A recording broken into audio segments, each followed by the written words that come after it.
Hoje eu convido vocês todos à leitura de O Mal-Estar da Civilização, obra imortal de Sigmund Freud, publicada em 1930. O Mal-Estar da Civilização nos oferece uma perspectiva bastante pessimista, mas profundamente realista, sobre a felicidade. O livro não a vê como um estado constante ou facilmente alcançável, mas sim como algo fugaz e inerentemente complicado pela própria natureza humana e pelas exigências da vida em sociedade. Em outras palavras, então, o desconforto é a regra e a felicidade é a exceção à regra.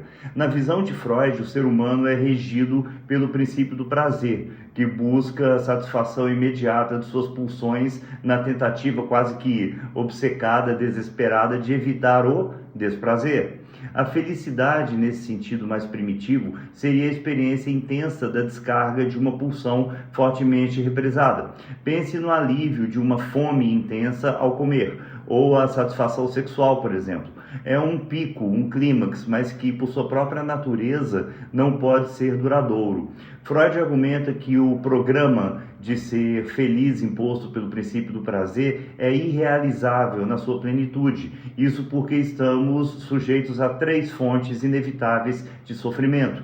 A primeira dessas fontes é a força superior da natureza. Enchentes, terremotos, doenças, pestes, desastres naturais, porque estamos à mercê de forças que não podemos controlar. A segunda fonte é a fragilidade do nosso próprio corpo. São as doenças, o envelhecimento, a dor e inevitabilidade da morte, o que leva à conclusão de que o corpo é uma fonte constante de desprazer potencial. E a terceira fonte é a inadequação das regras que regulam os relacionamentos humanos na civilização.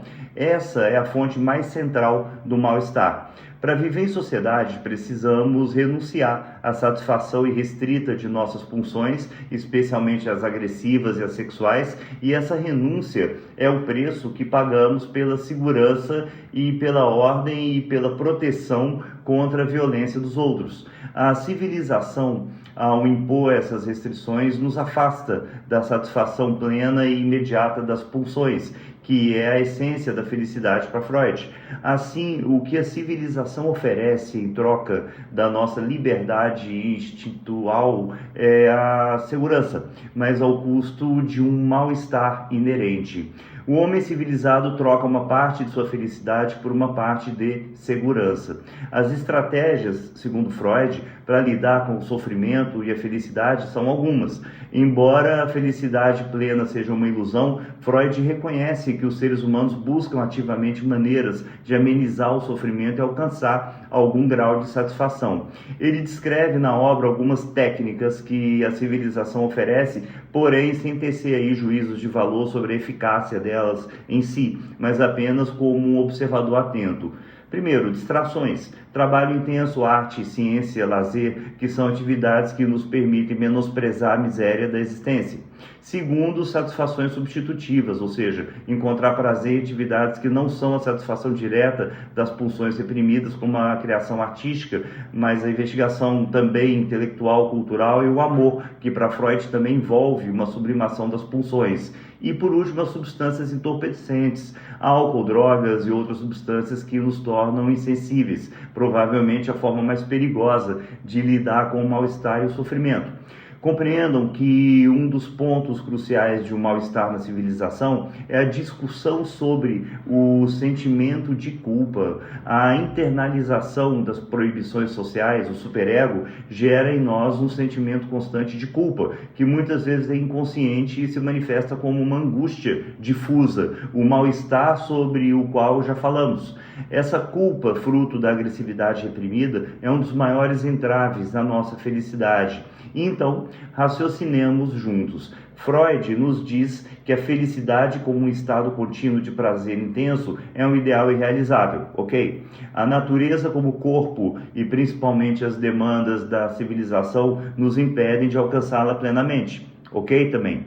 E segundo ele, o que nos resta então é uma busca constante por pequenas satisfações, a atenuação do sofrimento e a negociação incessante entre as nossas pulsões individuais e as exigências da vida em comunidade. E o mal-estar, portanto, o preço da civilização e a felicidade, em sua forma mais ambiciosa, parece um sonho inatingível. E aí, eu pessoalmente me posiciono acrescentando algo instigante.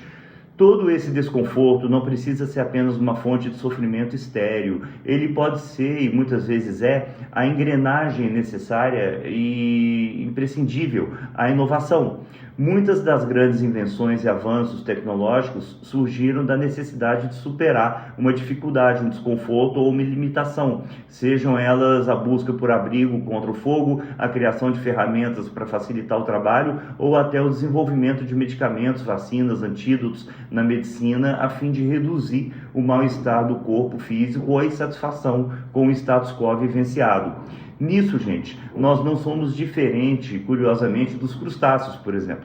As lagostas, quando atingem um determinado tamanho, quebram elas próprias o exoesqueleto que as protege num esforço enorme, expondo-se a predadores e arriscam-se desprotegidas até que se construam esqueletos novos e mais espaçosos, num processo que se chama muda e que leva até semanas para que seja concluído. E por que isso acontece? Porque elas, de repente, sentem-se desconfortáveis e os seus instintos são desenvolvidos na ciência de que, se não existir espaço, elas não mais crescem. Assim como nós todos, que talvez nos movimentemos, nos mobilizemos ante a ameaça de um desconforto verdadeiro. E na esfera social e política. Na esfera social e política, o mal-estar gerado por injustiças, desigualdades ou opressões frequentemente impulsiona movimentos por direitos, reformas e até revoluções, como a gente viu ao longo da história. A percepção de que algo não está certo e o desconforto que isso gera dão um impulso à busca de um estado melhor de existência coletiva. E no nível individual, o desconforto psicológico, a frustração, a ansiedade, a insatisfação com a própria vida pode ser o combustível também necessário ao autoconhecimento, a mudança de hábitos ou a busca por novos propósitos. E assim, o mal-estar freudiano, embora doloroso, não é tão somente um preço a pagar pela civilização, mas também uma energia propulsora e depende muito de você dizer a qual desses dois lobos você vai alimentar na sua vida, já que ele cria um desequilíbrio que nos força a buscar soluções novas, a adaptarmos-nos, a criar e, em última instância, a evoluir, tanto como indivíduos quanto em sociedade. É quase como se a civilização, ao gerar esse mal-estar, estivesse inadvertidamente plantando as sementes de sua própria evolução. O desconforto se torna a força motriz para transcender as limitações e alcançar novas formas de organização, tecnologia e compreensão do mundo. E eu finalizo agora com duas perguntas. A visão de Freud sobre o mal-estar e a felicidade ressoa com a sua compreensão de mundo? Segunda pergunta. Qual a sua opinião sobre o papel da criatividade num processo impulsionado pelo desconforto? Abraços.